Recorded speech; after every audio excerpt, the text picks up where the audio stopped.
आज हम बात करेंगे भगवान शिव का भैरव अवतार की। शिव कैसे बने तार भैरव, इससे पहले कमेंट में लिखे जय तार भैरव जी की। आइए शुरू करते हैं। तार भैरव अवतार की कहानी। भगवान शिव के तार भैरव अवतार का जन्म किशन पक्ष की 8वीं को हुआ था और उसी दिन से हर वर्ष मार्गशीर्ष के माह में तार भैरव 8वीं मनाई जाती है और बड़े ही धूमधाम से भगवान शिव के इस अवतार को पूजा जाता है।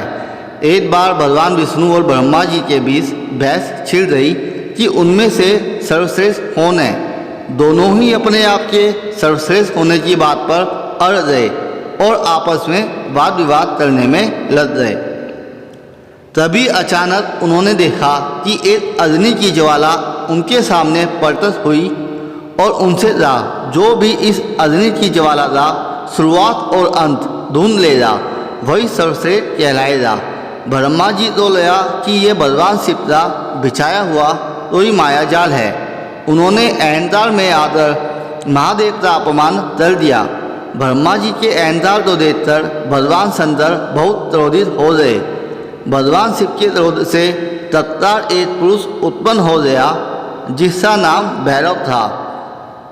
भगवान शिव जी ने भैरव से कहा, हे तारराज, आप साक्षात तार के समान हो, इसलिए आज से आप तार भैरव के रूप में जाने जाएंगे। काशी में आपका प्रवेश सदैव के लिए बना रहेगा और उस पर आपका ही राज होगा। आज से आप सभी पापियों को दंड दे दे। भैरव जी ने शिव जी की आज्ञा का पालन करते हुए अपनी बाई उंगली के अग्रभाग से ब्रह्मा जी के 5वें सिर को धड़ से अलग कर दिया। ब्रह्मा जी भगवान शिव के क्रोध से घबरा गए और शतरुद्रीय का पाठ करने लगे। भैरवनाथ ने ब्रह्मा जी के बालों को जोर से पकड़ रखा था। ब्रह्मा जी ने महादेव के पैरों पर गिरकर माफी मांगी, पर फिर भी शिव जी का उत्साह शांत नहीं हुआ। तभी विष्णु जी ने शिव जी से आग्रह किया कि वे ब्रह्मा जी को माफ कर दे और उन्हें उनका सिर वापस कर दे। विष्णु जी की बात सुनकर धीरे धीरे शिव जी का उत्साह शांत हुआ और उन्होंने भैरव को ब्रह्मा जी को छोड़ने को कह दिया। भगवान शिव ने ब्रह्मा जी को श्राप दिया और कहा कि वह कभी भी किसी भी पूजा में पूज्य नहीं हो पाएंगे। भगवान ब्रह्मा फिर से शिव जी के चरणों में गिर गए और माफ़ी मांगने लगे। तभी शिव जी ने कहा कि उनका दिया हुआ श्राप वे वापस नहीं ले सकते हैं, इसलिए उन्होंने ब्रह्मा जी को ये वरदान दिया कि उनके बिना कोई यज्ञ पूर्ण नहीं होगा। ब्रह्मा जी के एक सिर काटने के बाद भैरव जी पर ब्रह्म हत्या का पाप लग गया। उनके हाथ में ब्रह्मा जी की गर्दन चिपक गई। शिव जी ने उन्हें काशी में जाकर गंगा में नहाने को कहा और वही खुद की स्थापना करने का निर्देश दिया। जैसे ही भैरव पृथ्वी प्रदक्षिणा करते करते काशी में पैर रखा, वैसे ही ब्रह्मा जी की गर्दन नीचे गिर गई और भैरव ब्रह्म हत्या से दूर हो गए। जिस स्थान पर ब्रह्मा जी का सिर गिरा उसका नाम कपाल मोचन तीर्थ से प्रसिद्ध हुआ। इसलिए काशी में जाकर पिंडदान करने से और भैरव के दर्शन करने से मनुष्य पर से जीव हत्या का पाप हट जाता है और उन्हें वैभव प्राप्त होता है। भैरव का रूप वैसे तो बहुत ही भयंकर और डरावना है, परंतु वे खुद आपकी भय से रक्षा करते हैं। भैरव को भगवान शिव का 5वां अवतार माना जाता है। भगवान शिव के इस अवतार को सबसे गुस्से वाला और जगत के सामने कभी ना झुकने वाला भी माना जाता है। भगवान शिव के भैरव रूप के निर्माण की एक और कहानी भी बेहद प्रचलित है।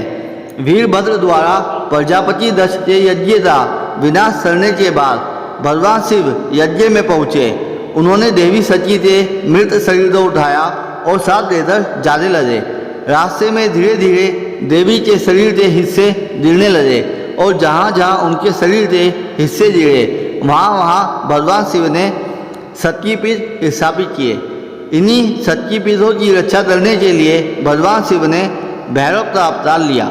इसलिए ये शक्तिपीठ मंदिर भी भैरव मंदिर के साथ में ही संपूर्ण माने जाते हैं। एक महिला की रक्षा करने के लिए भी भैरव तो जाना जाता है, इसलिए उनकी पूजा महिलाओं की रक्षा के लिए भी की जाती है।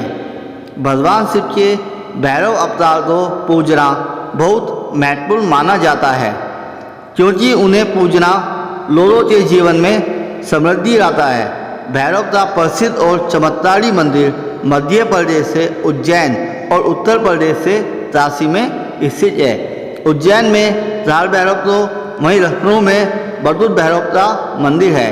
वहीं काशी विश्वनाथ मंदिर से लगभग 1.5-2 किलोमीटर की दूरी पर भैरव मंदिर स्थित है। भगवान शिव का भैरव अवतार हमें अहंकार, क्रोध और कपट की भावना से दूर रहने की सीख देता है। साथ ही हमें यह भी सीख मिलती है कि हमें हमेशा महिलाओं के सम्मान के साथ साथ उनकी रक्षा भी करनी चाहिए। आपको शिव जी के भैरव अवतार की कहानी कैसी लगी ज़रूर बताएं।